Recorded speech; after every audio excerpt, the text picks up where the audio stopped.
ఆత్మ మూలముగా నడిపించబడుతున్న వానికి ఆధ్యాత్మిక సంగతులే కనబడతాయి. శరీరానుసారంగా నడిపించబడుతున్న వాడికి శత్రువు యొక్క బలము కనబడుతుంది.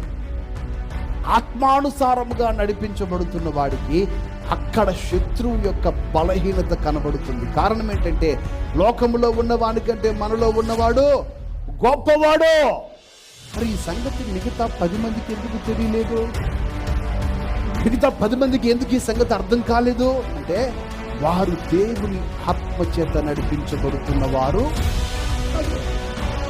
ఖచ్చితంగా దేవుని ఆత్మచేత నడిపించబడుతున్న వారు కాదు. ఈ 10 మంది కూడా ఒక్కొక్క గోత్రానికి పెద్దగానే ఉన్నాడు. ఆ 10 మంది కూడా పిచ్చోళ్ళే కాదండి. ఒక్కొక్క గోత్రానికి ఒక్కొక్క పెద్దను నియమించి పంపించాడు మోషే. ఆ గోత్రానికి వాడే పెద్ద, కానీ వాడికి ఏం లేదు, భక్తి లేదు, ఆత్మ లేదు, దేవుని ఆత్మ నడిపింపు లేదు, ఆత్మ సహాయము లేదు. కానీ యెహోషువ అంటాడు, పరిశుద్ధాత్మ ప్రయత్నంతో నేను చూసిన సంగతి ఏంటంటే అక్కడున్న ఎవరి దగ్గర బలము లేదు, వారికంటే మనకు తోడై ఉన్న దేవుడు బలము కలిగిన వాడు.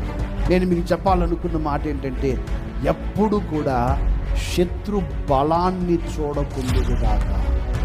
కారణం ఏంటి? నీ శత్రువు కంటే నీ దేవుడే బలాఢ్యుడు. నీ సమస్య కంటే నీ దేవుడే బలాఢ్యుడు. నిన్ను కృంగదీస్తున్న మనుషుల కంటే నీ దేవుడే బలము కలిగిన